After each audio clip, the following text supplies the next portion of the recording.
Welcome back to your live continuing coverage of New York Auto Show 2017, the New York International Auto Show. This is BeTerrific, at BeTerrific TV on all social media. You're the Terrifics. You make BeTerrific special.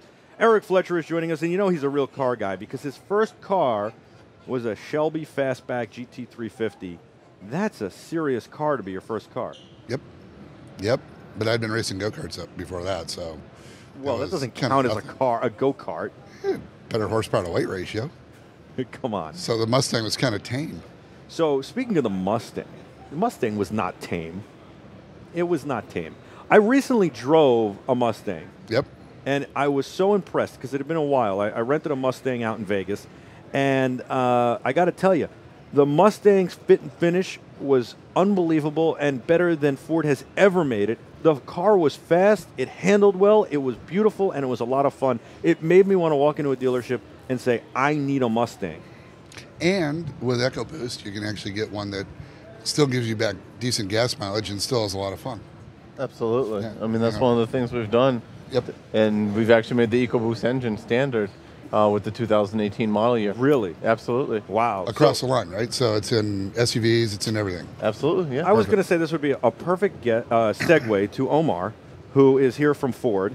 And we're going to talk SUVs. We'll talk a little EcoBoost, and then we'll talk a little GT as well. But I do have to say, I am so impressed with this new Mustang.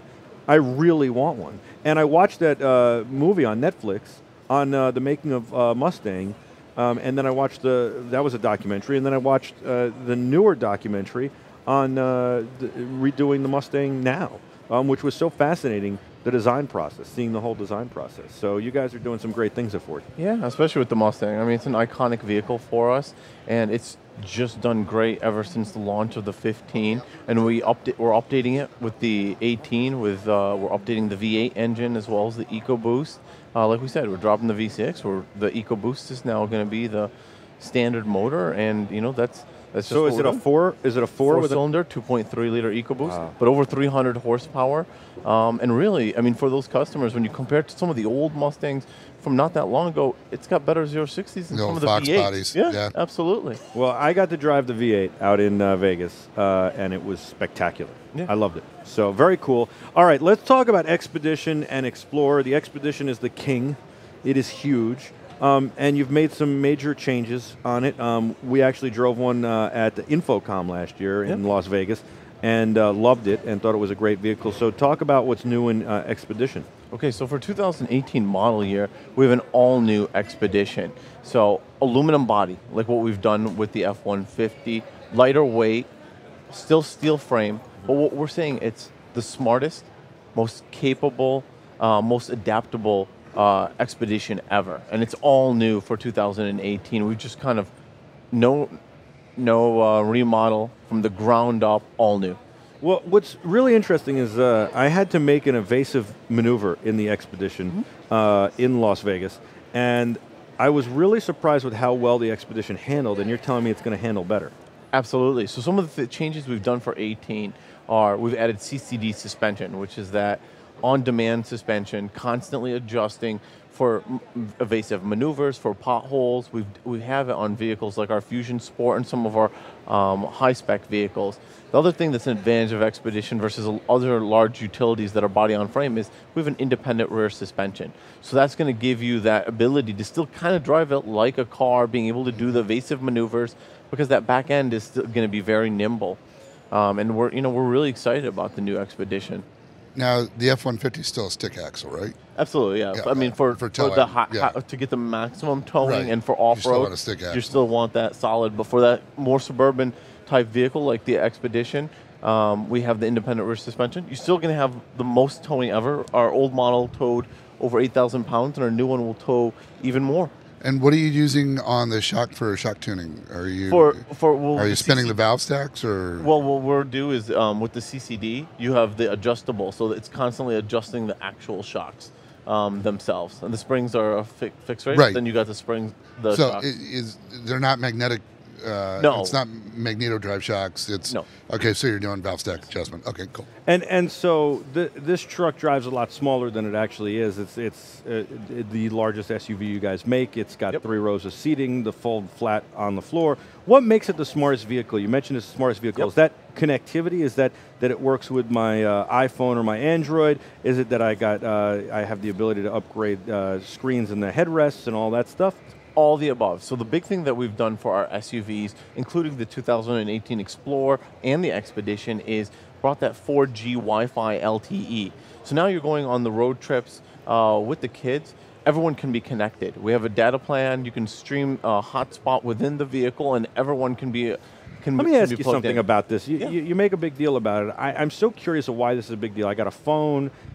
I would imagine everybody in the family's got a phone. I personally carry a hotspot around, God knows why. But you hand the kids an iPad that's a Wi-Fi only iPad. But I also have a hotspot on my phone. So why wouldn't I just want one bill a month and let them use that, as opposed to now I've got to add another plan, my car's connected. Like why do I want Wi-Fi in the car as opposed to I'm in the car with my Wi-Fi hotspot on my phone? It's a one for the vehicle. We have a very strong signal. So it's a much better antenna. Very good antenna with it. And then you also have the fact that not everyone has mobile hotspot with their plans. And so it's another add-on that you can add that some people just don't add. So in this case, you get the mobile share plan with AT&T, 3 months free. You get a couple gigabytes on the trial when you first get your new vehicle. How much is it a month? We have it. It depends on what plans you sign up sure. for. Yeah, so everyone, it's like. And is it through Ford or is it do I go to Verizon, AT&T? It's through AT&T. AT&T. Now, So is the vehicle phoning home doing a HUMS monitoring, a health and usage monitoring, phone call home, so it will set up its own service? Yeah. And then the other thing that makes it smart is the USB. I mean, we have USB ports in all 3 rows. So everybody's connected and everybody's charged. That is excellent. Are they the 1 amp or are they the bigger amperage? Because I find that in every car I've ever gotten in that has a USB port, I'm better off putting the cigarette lighter thing in because they're not strong enough. We have the smart USB in the front and second rows. And screw the people in the third. I mean, the third row's got your different ones. So they're probably like 6, so they could deal with like slower charging. Very, very good though. I like that. We have the smart charging has been something we've been deploying across all our vehicles because we know everyone's got those devices and they don't want to wait forever. And so we have that smart charging across the board. Most of our vehicles now. Very cool. And then what about the Explorer? Tell me about the new features on the Explorer. Again, we brought the new technologies. By the way, the new Explorer is gorgeous. Yeah, we've gotten a lot of feedback at the New York Auto Show. What we did is we updated design. We just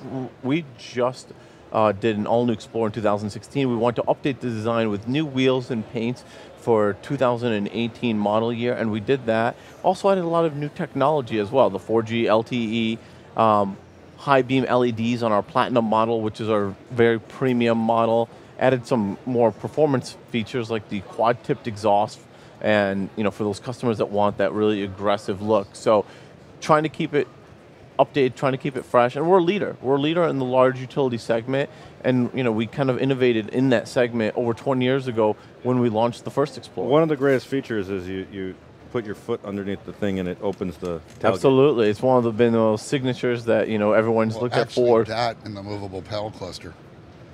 Why? So you can get your arm length where you want in the seat, and then you can pull the pedals.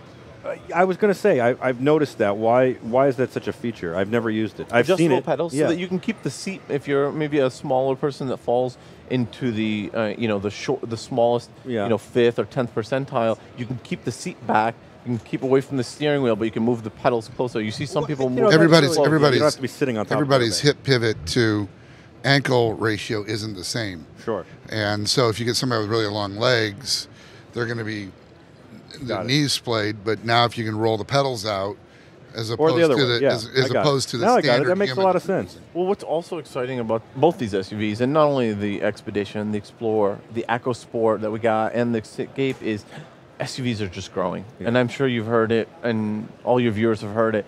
SUVs currently make up 40% of the market. We're projecting that within 5 years, they'll make up 45% of the non-premium market, sure, upwards of 50%. Well, non-premium. Look, here's the thing. on the most basic level, it's easier to put anything, groceries, cargo, anything, into an SUV than it is a car. You take it a little further, you get a little bit more room, you get higher off the ground, which gives you ground clearance, it helps with rain and all sorts of other snow, all sorts of other things. And you've got more room in the vehicle. So if you take a look around, today, the number one segment that's growing the most is the SUV. Volkswagen is a new one, Subaru is a new one. Mercedes-Benz just released 2 AMG variants of their SUVs. That's where everybody sees it's going. Sure. It's not going in sedan anymore. And the real reason is the fuel economy on these new SUVs is absolutely amazing. Right.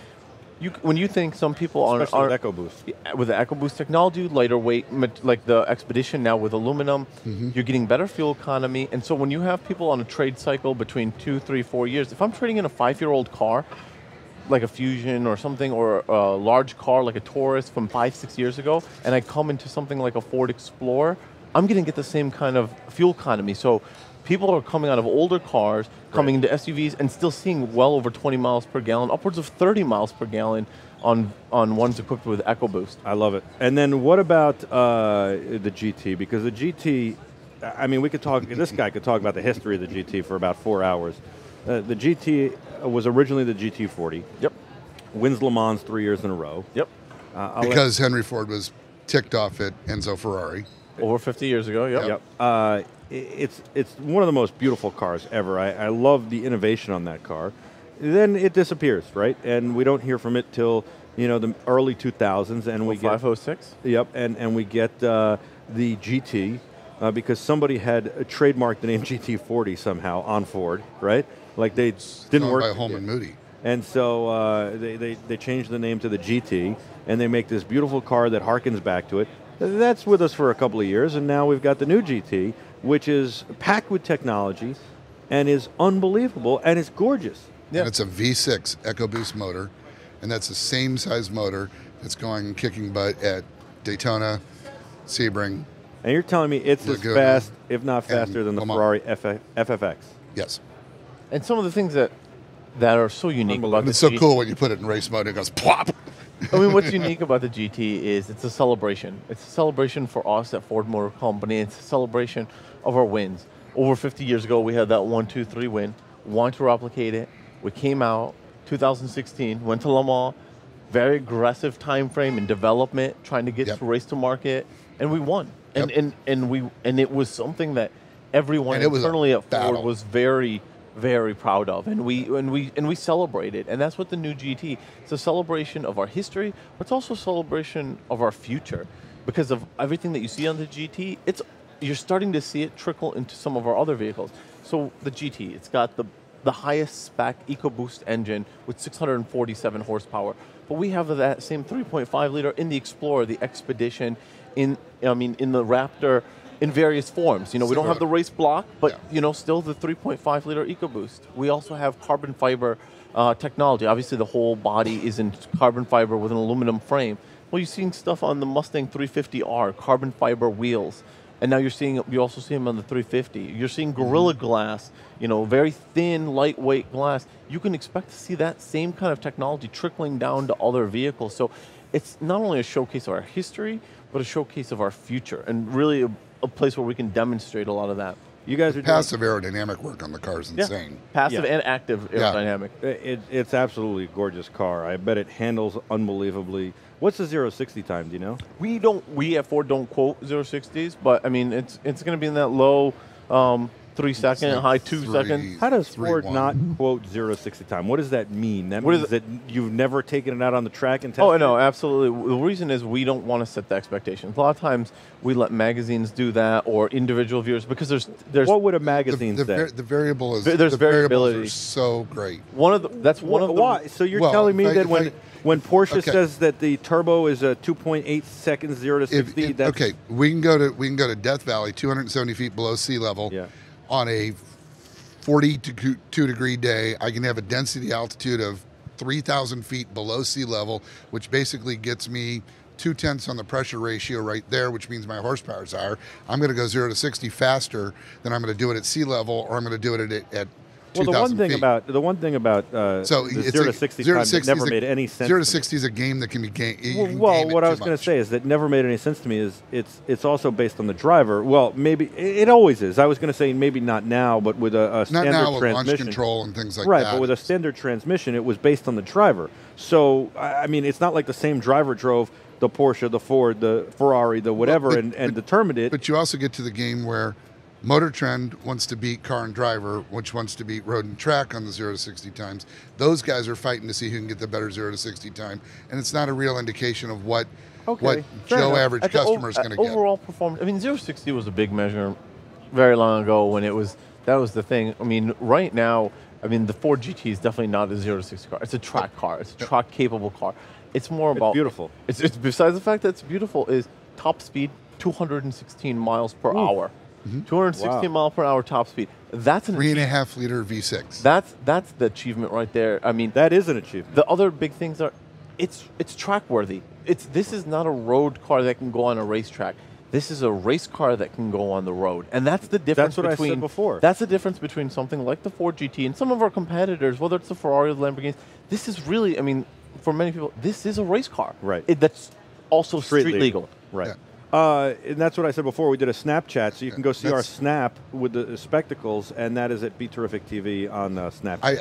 I wish that car would transition from road mode to race mode here on the stand, because people would stop and just watch, because it literally just drops 2 inches. Yeah, it's pretty amazing. Now, you guys also have a lot of hybrids and electric vehicles, and you're working towards alternative energy, and I like that. I have to point that out. And then also, I think what's interesting is you're working on specific vehicles for police cars and taxi cabs, and using also the Ford Connect line as well. Yeah. So the Ford Connect is something that we've been. You talking about the Transit? The Transit, yeah. The Transit Connect. I mean, it's been a great seller for us. You're seeing them here in New York. Yep. You're seeing them all over the place. You're seeing the taxi liveries. We have one here at the New York Auto Show, and it's just been phenomenal for us. Ford's police package is one of the overall best police packages you can get, because I have a bunch of friends in that sector, and buying vehicles and things like that, and certain agencies make the officer buy their own vehicle, and the officer then has to go and pick what they want. And most of my friends go back and grab the Ford because it's a better fit for them. And we've had a lot of success with it. I mean, yeah, you guys have done a great job. From the original designing Crown Vic to then moving on. I mean, when we had the Taurus, and then You're using now the Explorers now, right? Explorer's got Yep. like one of the largest percentage shares of the police interceptor markets now. I was going to say, still the Interceptor package. Yeah, it's absolutely, because they need those, the brakes, the cooling, And are you everything that comes lowering with the it. Explorer to be better handling for high-speed pursuit? There's a lot of things. We don't actually list out everything that goes in the Interceptor, but there's a lot of stuff that deals for high speed, high heat, all those idling conditions that we do to the Explorer. We even have ballistic packages available for certain situations. So there's a lot of stuff, and the Explorer's just done great. And now at the New York Auto Show, we're You can showing see the it. Fusion hybrid that's also police Right. Interceptor rated. Right. So It's one Excellent. that keeps flashing in my eyes. Very, very cool. By the way, thank you so much. How'd you get into cars? Were you always into cars? oh my when you were a God, kid? my whole life. I mean, ever since I was a kid.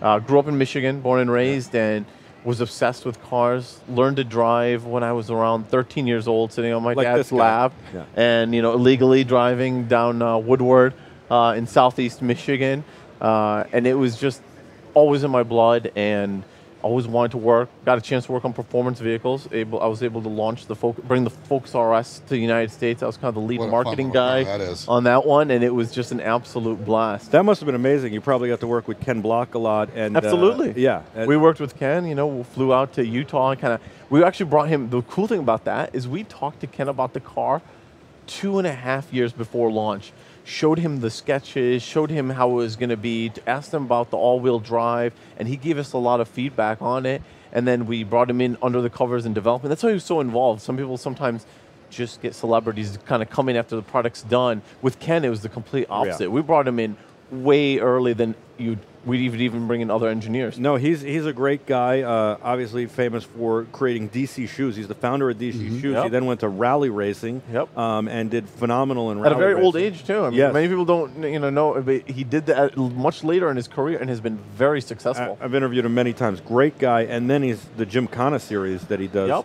now with you guys, which is tremendous. And he's using the Focus as the base. It's unbelievable, and I bet he had a lot of insight and really helped out, as you mentioned. So that's really cool. You should check out the Gymkhana videos of Ken Block on YouTube. And in addition to that, you should come see Ford at the New York International Auto Show, which opens to the public on Saturday, April 15th, and runs for 2 weeks. So you got time, walk up to the box office and buy your tickets and come see what Ford has to offer. Omar, thank you so much. Oh, thank you so much. Great to be here. Thanks for coming on. Eric Fletcher, I'm Michael Artis, and we'll be back with a whole lot more of your live continuing coverage of New York International Auto Show 2017 right after this on BeTerrific.